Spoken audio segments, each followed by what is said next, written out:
Mukunda jewellers మొట్టమొదటి factory outlet లో long హారాల పండుగ. ఈ ఆఫర్ నవంబర్ 8 నుండి 16 వరకు.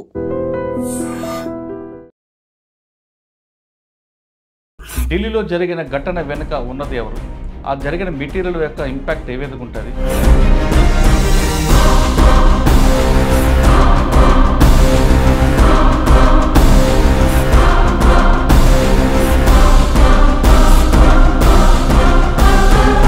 Welcome to I dream. ఢిల్లీలో జరిగిన ఘటన వెనుక ఉన్నది ఎవరు? ఆ జరిగిన మెటీరియల్ యొక్క ఇంపాక్ట్ ఏ విధంగా ఉంటుంది? ఆర్టీఎక్స్ అని కొంతమంది అంటుంటారు, కొంతమంది అమ్మోనియం నైట్రేట్ అంటుంటారు. ఈ రెండు మెటీరియల్ యొక్క ఇంపాక్ట్ ఎలాగుంటుంది? అటువంటి మెటీరియల్ ఇక ఇంతకుముందు కూడా దేశంలో వాడారా లేదా అనే విషయం మనతో మాట్లాడడానికి ఆంధ్రప్రదేశ్ చెందిన retired FSL officer you Rammohan గారు ఉన్నారు. యు రామ్మోహన్ గారు గతంలో బాంబ్ స్క్వాడ్గా పనిచేయడు. బాంబ్ డిపార్ట్మెంట్లో కానీ, డిస్పోజల్ విషయంలో కానీ, సైబర్ క్రైమ్ విషయంలో కానీ, క్లూస్ టీంలో కానీ ఆయన ఒక పితామహుడుగా చెప్పొచ్చు. ఆయన చాలా కాలం నుంచి ఉమ్మడి ఆంధ్రప్రదేశ్లో ఎక్కడ ఏ సంఘటన జరిగినా, బ్లాస్టింగ్ జరిగినా, హైదరాబాద్లో జంట పేలుళ్ళలో కానీ ఎక్కడ జరిగినా ఆయన వెళ్ళడం, క్లూస్ తీయడంలో ఆయన ఒక నిష్ణాతులు ఉన్నారు. ప్రస్తుతం ఢిల్లీలో జరిగిన ఘటనకి ఆ మెటీరియల్ ఏ మెటీరియల్, ఆ మెటీరియల్లోకి ఇంపాక్ట్ ఎలాగుంటుంది, ఒకవేళ ఆర్డీఎక్స్ అయితే ఎలా ఉంటుంది, అమ్మాయిన నైట్రేట్ ఎలా ఉంటుంది, అసలు ఈ మాడ్యూల్ ఎలాగుంటుంది, మాడ్యూల్ అనొచ్చా లేదు దీన్ని సిగ్నేచర్ అని అనొచ్చా, ఏ విషయాన్ని అన్న విషయాన్ని రామ్మోహన్ గారు తెలుసుకుంది. రామ్మోహన్ గారు నమస్తే అండి. నమస్తే అండి. సార్, ఢిల్లీలో జరిగిన ఘటన వెనుక అది ఏ సిగ్నేచర్ అని మీరు అంటుంటారు? ఎందుకంటే మీ భాషలో సిగ్నేచర్ అంటారు, కొంతమంది పోలీస్ ఆఫీసర్స్ మాడ్యూల్ అంటుంటారు. ఇది ఇండియన్ ముజాహిద్ మాడ్యూలా, లేదా అషరే తోయిబాదా, లేదా జైష్ మహమ్మదా, ఈ మాడ్యూల్ ఎలాగుంటుంది? నిన్న జరిగిన మెటీరియల్లో ఇప్పుడు ఆల్మోస్ట్ అది జైష్ మహమ్మద్ అని వచ్చింది. అంతేకాకుండా ఫరీదాబాద్లో ఒక డాక్టర్ ఇంట్లో దొరికిన మెటీరియల్ ఇది అది ఒకటి, ఆ కారు అనేది మొత్తం ఒక ఫ్రేమ్లోకి వస్తుంది. మీకున్న అనుభవంలో ఆ మెటీరియల్ ఏంటి, ఆ మెటీరియల్ అంత ఇంపాక్ట్ ఉన్న మెటీరియల్ పేరు ఏమిటి? ఒకవేళ కొంతమంది ఆర్డీఎక్స్ అంటుంటారు, ఆర్డీఎక్సా లేదా అమ్మోనియం నైట్రేట్? అసలు ముందు సిగ్నేచర్ గురించి చెప్పండి. ఇప్పుడు దాకా మనకు వచ్చిన ఇన్ఫర్మేషన్ ప్రకారం అక్కడ జరిగిన ఇంపాక్ట్ రెండు చూస్తే ఇది హై ఎక్స్ప్లోజివ్ సంబంధించిందే. ముందు ఏమన్నారంటే లోపల గ్యాస్, సిఎన్జి గ్యాస్ ఉంటుంది కదా, దానిలో కూడా బ్లాస్ట్ అయ్యే ఛాన్సెస్ ఉంటాయి కాబట్టి అది కూడా అయ్యి ఉండొచ్చేమో. ఈ టైంలో అలా జరగటం, బ్లాస్ట్ కావటం ఏంటి అనే ఉద్దేశంతో అన్నారన్నమాట. యాక్సిడెంట్ ఏమో, వెహికల్లో ఉంటూ పేల్చుకుంటూ ఢిల్లీలో ఇప్పుడు దాకా ఈ సూసైడ్ అటాక్స్ లాంటివి చేయలేదు కదా అనే ఉద్దేశంతో గ్యాస్ ఏమో అనుకున్నారు. కానీ ఆ ఇంపాక్ట్ చూస్తే మెటల్ మ్యాంగిల్ అయిపోయి ముక్కలైపోతుంది అనమాట. ఇట్లాగా మెటల్ మ్యాంగిల్ అయిపోయి ముక్కలయ్యేవి హై ఎక్స్ప్లోజివ్స్లోనే చూడగలం. గ్యాస్ తోటి కానీ, లో ఇంటెన్సిటీ లో ఎక్స్ప్లోజివ్స్తో కానీ జరగదు. ఇది హై ఎక్స్ప్లోజివే. ఒకవేళ అనాలిసిస్లో ఆర్డీఎక్స్ వచ్చిందా, అమ్మోనియం నైట్రేట్ వచ్చిందా అన్నది అక్కడ తెలుసుకోవాల్సిన విషయం. స్పాట్ టెస్ట్ చూసినప్పుడు ఏమవుతుందంటే అక్కడికక్కడే టెస్ట్ చేసే కొన్ని మెథడ్స్ ఉంటాయి. అవి చూసినప్పుడు ఏమవుతుందంటే ఆర్డీఎక్స్కు అమ్మోనియం నైట్రేట్కు ఒకటే కలర్ టెస్ట్ వస్తుంది. అందువలన చాలామంది ఆర్డీఎక్స్ అనేవాళ్ళు ఆర్డీఎక్స్ అని అనుకుంటుంటారు, అమ్మోనియం నైట్రేట్ వాళ్ళు అమ్మోనియం నైట్రేట్ అనుకుంటారు. అంటే ఆర్డీఎక్స్ అంటే అంత ఈజీ కదా చెప్పడం. అందరికీ ఆర్డీఎక్స్ అంటే అది ఒక ఫ్యాన్సీ వర్డ్, సినిమాలో ఎక్కువ వాడతారు కాబట్టి అది ఏ రాయి అయినా పళ్ళుడు కొట్టుకోవడానికి ఒకటే అన్నట్టుగా అమ్మోనియం నైట్రేట్ బేస్డ్ ఎక్స్ప్లోజివ్ అయినా ఆర్డీఎక్స్ అయినా రెండు కూడా హై ఎక్స్ప్లోజివ్సే. ఓకే. అయితే ఒకవేళ ఆర్డీఎక్స్ 8000 గజాలు ఒక సెకండ్కు ట్రావెల్ చేస్తే 8000 గజాల పైన, ఇది 5000 గజాల పైన పనిచేస్తుంది. కాబట్టి దీనికి దానికి ఏం పెద్ద తేడా ఉండదు. రెండు ఎండేంజరస్ హ్యూమన్ లైఫే. అయితే ఆర్డీఎక్స్ దొరకటము ఎక్కువ క్వాంటిటీ కష్టం, తక్కువ క్వాంటిటీ అయితే దొరకచ్చు. అదే అమ్మోనియం నైట్రేట్ అయితే అమ్మోనియం నైట్రేట్ ఒకటే అవుతే అది మాన్యూవర్గా కూడా వాడతాం. కాబట్టి అది ప్రజల్లో మాన్యూవర్గా దొరుకుతుంటుంది. దానికి ఫ్యూయల్ ఆయిల్ అని, ఎమల్షన్స్ అని యాడ్ చేసుకుంటూ వెళ్తే అప్పుడు అమ్మోనియం నైట్రేట్ బేస్డ్ ఎక్స్ప్లోజివ్ అవుతుంది. ఇది అమ్మోనియం నైట్రేట్ బేస్డ్ ఎక్స్ప్లోజివ్ అవ్వడానికి ఎక్కువ ఛాన్సెస్ ఉన్నాయి ఆర్డీఎక్స్ కన్నా. ఎందుకంటే అక్కడ వచ్చిన ఇంపాక్ట్ చూస్తే దాదాపు 500 గజాల దూరంలో ఒక కారు కనపడుతోంది ఆ విజువల్స్లో. ఆ కారు వెనకాల బాంబు పేలింది ఒక 500 గజాల దూరంలో. దానికి ముందు పక్కన విండ్ స్క్రీన్ కూడా బర్స్ట్ అయిపోయింది. ఇదంతా ఎప్పుడు జరుగుతుందంటే బాగా మంచి బ్లాస్ట్ జరిగి బయట నుంచి, ఇక్కడ బ్లాస్ట్ జరిగిన వెంటనే ఇక్కడున్న ఆక్సిజన్, ఆ ఎయిర్ అంతా కన్జ్యూమ్ అయిపోతుంది. బయట నుంచి మళ్ళీ ఆక్సిజన్ లోపలికి గష్ అవుతూ లోపలికి వస్తుంది. ఆ టైంలో ఇంపాక్ట్ కారు ఇటు ఉన్నా కూడా బ్యాక్ ఎక్స్ప్లోజివ్ ఉన్నా కూడా ఇక్కడ కూడా ఇంపాక్ట్ వస్తుంటుంది. అట్లా ఆ కారుకు వచ్చింది అంటే ఖచ్చితంగా అమ్మోనియం నైట్రేట్ బేస్డ్ ఎక్స్ప్లోజివ్ అయినా ఆర్డిఎక్స్ బేస్డ్ ఎక్స్ అయినా క్వాంటిటీ ఖచ్చితంగా ఎక్కువ ఉన్నట్టు లెక్క. అచ్చా. మేబీ ఒక దాదాపు 70 నుంచి 100 కేజీలు మినిమం ఉండడానికి ఛాన్సెస్ ఎక్కువ ఉంది దాంట్లో, అక్కడ ఉన్న ఇంపాక్ట్ని బట్టి. పైగా ఆ ఏ కారు అయితే బ్లాస్ట్ అయిందో ఆ కారుకు లెఫ్ట్ సైడ్లో ఉండే కారుకు రైట్ సైడ్ పార్ట్ అంతా దెబ్బతినింది, ఆ కారుకు రైట్ సైడ్ ఉండేదానికి లెఫ్ట్ సైడ్ అంతా దెబ్బతినింది, ఆ కారుకు వెనకలు ఉన్నదానికి ఫ్రంట్ పోర్షన్స్ దెబ్బతినింది, ఆ కారుకు ముందున్నది ఏమీ కనపడలేదు. కాబట్టి ఈ సీన్లో ఈ చుట్టుపక్కల వాటన్నిటికీ కూడా ఒక పక్క దెబ్బతింది కాబట్టి ఈ మధ్యలో ఉన్న ఈ కారులోనే బ్లాస్ట్ అయిందని చెప్పడానికి ఛాన్స్ ఉంది. పైగా ఈ కారులో లోపల పేలిందా బయట పేలిందా కూడా ఇంకొక అనుమానం. లోపల పేలింది కాబట్టి కారులో ఉన్న పార్ట్స్ అన్నీ ఎగిరి దాదాపు 500 అడుగుల వరకు ట్రావెల్ చేసి అక్కడ పడ్డాయి. అవన్నీ తీసుకొని వచ్చి పెడుతున్నారు, కొన్ని విజువల్స్లో చూసినట్టు జరిగింది. అంటే విజువల్స్ చూసి చెప్తున్నాను నేను, ఇంకా ఫిజికల్గా క్రైమ్ సీన్కి వెళ్ళకపోయినా విజువల్స్లో ఆ మాత్రం ఇన్ఫర్మేషన్ అవైలబుల్ ఉంది. సో కారులో మనుషులు ఉండి ఉంటే, ప్రయాణం చేస్తూ ఉండి ఉంటే వాళ్ళందరూ కూడా ముక్కలైపోయి ఆ ముక్కల్లో నుంచి, ఆ టిష్యూలో నుంచి, బోన్లో నుంచి డిఎన్ఏ తీసి వాళ్ళు ఎవరో కనిపెట్టాల్సిన అవసరం వస్తుంది. వాళ్ళు గుర్తింపబడలేనంతగా ముక్కలైపోయి ఉంటారు వాళ్ళు, దాని లోపల ఉన్నవాళ్ళు. బయట చనిపోయిన వాళ్ళలో కూడా ఈ కారులో నుంచి స్ప్లింటర్స్ బయటికి వెళ్ళి అక్కడెక్కడో 100 అడుగుల దూరంలో ఉన్న వ్యక్తికి కొట్టి అతను ఇంకొక కారు మీద పడి చనిపోయాడు. అతనికి వేరే బాడీలో ఇంకా ఎటువంటి ఇంజురీస్ లేవు, ఒక ఈ స్ప్లింటర్ ఇంజురీ మాత్రమే వెళ్ళి అతన్ని కొట్టి చనిపోయినట్టుగా ఉంది. ఇంకొకరైతే రోడ్డు మధ్యలో ఆల్మోస్ట్ మ్యాంగిల్ అయిపోయి పడిపోయి ఉన్నాడు. అట్లాంటి కొన్ని భయంకరమైన విజువల్స్ కూడా మనకు టీవీలో చాలా మటుకు వచ్చి ఉన్నాయి. కాబట్టి వాళ్ళందరూ కూడా దీని ఇంపాక్ట్కు చనిపోయారు, ఆ చనిపోయిన వాళ్ళు, ఇంజూర్ అయిన వాళ్ళు. ఇది సిగ్నేచర్ ఏమనిపిస్తుందంటే వెహికల్ రావటం, వెహికల్లో మనుషులు ఉండి వాళ్ళే స్విచ్ ఆన్ చేసుకొని పేలటము, ఇదంతా VBIED అంటారు, vehicle Born improvised explosive device అని అంటుంటారు అన్నమాట. ఇది పుల్వామాలో ఇట్లాగే జరిగింది. ఒక వెహికల్లో నుంచి మధ్యలో కాన్వాయ్లోకి వెళ్ళి అక్కడ పేల్చేసుకున్నాడు. అట్లాగే అక్కడ 80 కేజీల ఆర్డిఎక్స్ అని అన్నారు, ఇక్కడ 80 కేజీల కంటే ఎక్కువ ఉండే అమ్మోనియం నైట్రేట్ అయ్యి ఉండే ఛాన్స్ ఉంది. ఎందుకంటే ఇందాక నుంచి వస్తున్న న్యూస్ ప్రకారం అమ్మోనియం నైట్రేట్ కన్ఫర్మ్ అయిందని అంటున్నారు. అది ఇంకా మనకు పూర్తిగా తెలియకపోయినా అమ్మోనియం నైట్రేట్ అన్నది స్వతహాగా ఎక్స్ప్లోజివ్ కాదు, దానికి ఒక ఎమల్షన్ కానీ, దానికి లేదంటే అమ్మోనియం నైట్రేట్ ఫ్యూయల్ ఆయిల్తో కలిపిన మిక్చర్స్ కానీ ఇవి చేస్తేనే అది ఎక్స్ప్లోజివ్ అవుతుంది. అయితే ఇందాక మీరు అడిగారు ఆర్డిఎక్స్కు అమ్మోనియం నైట్రేట్ ఏమంత ఫ్యాన్సీ అని.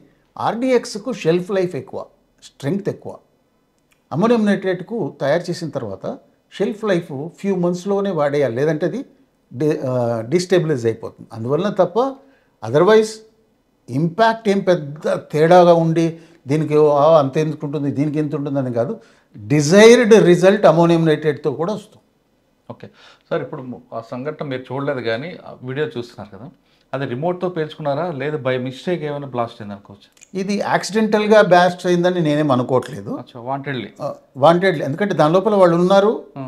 వాళ్ళు ఒకవేళ ఈ మామూలుగా మనం చూస్తున్న చాలా మాడ్యూల్స్లో, ఈ టెర్రరిస్ట్కి సంబంధించిన మాడ్యూల్స్లో మన వైపు ముఖ్యంగా అన్నీ కూడా టైం బాంబులే ఉండినాయి. వాళ్ళు ఏదో ఒక ఫిక్స్డ్ టైం పెట్టేసి వెళ్ళిపోతారు, వాళ్లకు టార్గెట్ ముఖ్యం కాదు, అక్కడ పేలడం ముఖ్యం అంతే. కొంతసేపు అయిన తర్వాత వాడు తప్పించుకొని వెళ్ళిపోతాడు, వాడు బ్రతకాలని వాడికి ఉండి వాడు వెళ్ళిపోయి అక్కడ బ్లాస్ట్ చేసి మిగతా వాళ్ళని చంపేసేవాళ్ళు. ఇప్పుడు పుల్వామా అటాక్ కానీ ఇట్లాంటి అటాక్లో ఆ మనుషులు చచ్చిపోయేదానికి కూడా రెడీగా ఉన్నటువంటి వ్యక్తుల్లాగా కనపడుతున్నారు. ఎందుకంటే ఇదే వెహికల్ ఇంకొక రిపోర్ట్ ప్రకారము దాదాపు 3 గంటలు పార్కింగ్ లాట్లో ఉండింది. తర్వాత వీళ్ళు ముగ్గురు వెళ్ళి దాన్ని తీసుకొని 6:48కి తీసుకొని బయటకు వచ్చారు, 6:52కు బ్లాస్ట్ అయిందని చెప్తున్నారు. సో ఈ 4 నిమిషాల్లోనే అది బ్లాస్ట్ అయింది అంటే వాళ్ళు అదే టైంలో వాళ్ళు పేల్చుకోవాలని అనుకున్నారేమో. అది ఒకవేళ అది యాక్సిడెంట్ కూడా పేలొచ్చు, ఒకవేళ స్విచ్ వాళ్ళ దగ్గర ఉన్నది ఆటోమేటిక్గా ప్రెస్ అవడమో, టైమర్ ఆటోమేటిక్గా ప్రెస్ కావడమో జరిగితే కావచ్చు. కానీ అంత కరెక్ట్గా ఇటు కార్లన్నీ ఆగి వాటి మధ్యలో ఆగి ఉన్నప్పుడు దాని దగ్గర పోయి చేసుకోవడం అనేది అది రేర్ కోఇన్సిడెన్స్ అవుతుంది. ఛాన్స్ ఉంది. ఎందుకంటే మనకు బెంగళూరులో బ్లాస్ట్ చేయడానికి వెళ్తూ ఒక చర్చిలో పెట్టి బ్లాస్ట్ చేశారు. ఇంకొక దానికి వెళ్తున్నప్పుడు వాళ్ళ మారుతి కారులోనే బ్లాస్ట్ అయిపోయింది. అక్కడ సడన్ బ్రేక్ స్పీడ్ బ్రేకర్ మీద వేస్తేనే ఇది ముందుకు రావటం ప్రయత్నం. కానీ మనకు వచ్చిన ఇన్ఫర్మేషన్ ప్రకారం వెహికల్ స్లోగా వెళ్తుందని నిన్న సిపి గారు స్టేట్మెంట్ ఇచ్చారు. వెహికల్ స్లోగా వెళ్తున్నప్పుడు అటువంటి పొరపాట్లు జరగడం చాలా తక్కువ ఛాన్సెస్ ఉంటాయి. ఇది ఆ ఏరియాలో అది పేల్చుకున్నట్టుగానే అనిపిస్తుంటుంది.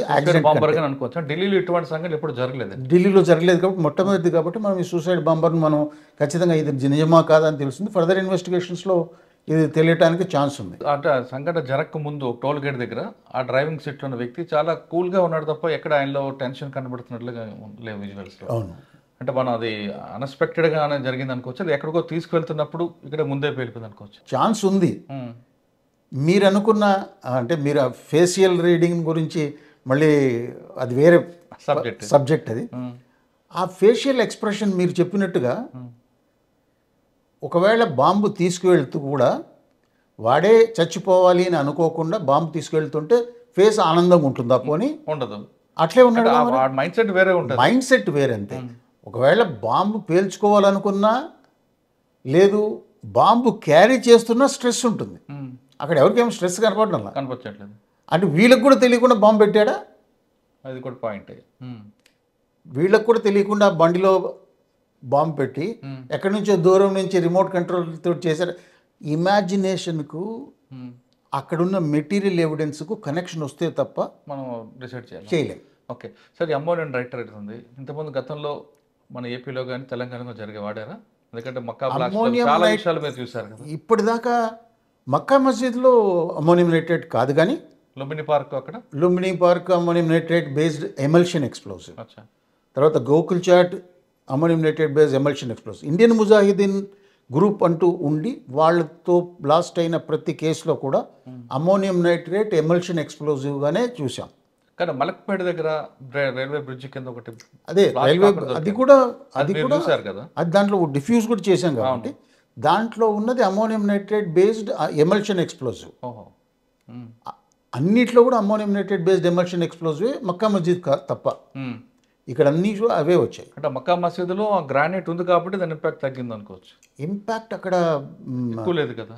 ఇంపాక్ట్ ఎక్కువ లేదు అనేదానికి గ్రానైట్ ఒకటి ఉంది, ప్లస్ దాని స్ట్రక్చర్లో కూడా హార్డ్లీ 50 grams ఆఫ్ కెమికల్ ఉంది. సరే, మాడ్యూల్స్ చాలా చూసారు కదా. ఇటువంటి మాడ్యూల్ అనేది ఎప్పుడైనా మీరు సర్వీస్లో ఎదురైందా? ఇది ఈ సర్వీస్లో నేను చూడలేదు, కానీ బట్ అక్కడ పుల్వామాలో సంబంధించి మ్యాక్సిమం మ్యాచెస్ అవుతూ ఉంటాయి. సిఆర్పి వెహికల్ వస్తున్నప్పుడు పక్కన మధ్యలో ఒక కాన్వాయ్ మధ్యలోకి వెళ్ళి బ్లాస్ట్ చేసుకోవటం. అంటే కార్గో బ్లాస్ట్ కూడా ఇప్పుడు దొరికినప్పుడు ఇంతకుముందు 2-3 రోజులు ఎన్ఐఏ దీంట్లో కూడా పుల్వామా నుంచి ఆ కారు కొనడం, పుల్వామా నుండి మెటీరియల్ రావడం, ఫరీదాబాద్లో డాక్టర్ని పట్టుకోవడం, అంటే దాని లింక్ మనం ఈ డాట్స్ ఇంకా క్లియర్గా కనెక్ట్ కాలేదండి. ఈ కారుకు సంబంధించిన డాట్స్ అయితే ఉన్నాయి. ఈ కార్ పుల్వామా నుంచి తేవటము ఇదంతా నిజమే, కానీ 2014 తర్వాత ఇది ఎవరి పేరు మీద కూడా ట్రాన్స్ఫర్ కాలేదు అంటే కొంచెం అనుమానాస్పదంగానే ఉంది. అది ఎవరో ఒకరైనా తీసుకొని ఉండాలి కదా వాళ్ళ పేరు మీదకి. సార్, ఇటువంటి సంఘటనలు చాలా జరుగుతుంటాయి. జరగవని కదా, ఇకపై కూడా జరుగుతాయి.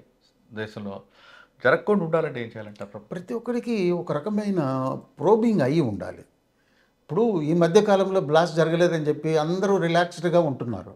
అలా కాదు, పబ్లిక్లో కూడా ఎక్కడైనా అనుమానాస్పదం ఉంటే కాల్ చేసి చెప్పడమో ఏదో చేయాలి. కానీ ఎవరు గమనించరు, ఎవరిని గమనించరు. మన ఇండియాలో మనం చూస్తూనే ఉంటాం. ఎన్నోసార్లు మనం బస్సులు ఎక్కుతుంటాం, ట్రైన్స్ ఎక్కుతుంటాం, మనం కూర్చున్న చోట లగేజ్ ఉంటుంది. ఈ లగేజ్ ఎవరిదని కూడా మనం ప్రశ్నించాము, మొహమాట పడతాం, ఎవరైనా ఏమైనా అనుకుంటారేమో అని ఫీల్ అవుతుంటాం. అలాగా ప్రశ్నించకుండా ఉన్నన్ని రోజులు, ఇలా రెక్లెస్గా కేర్లెస్గా ఉన్న రోజులు ఇబ్బంది అవుతుంది. ఇది మీరు చెప్తుంది పబ్లిక్ వైపు నుంచి.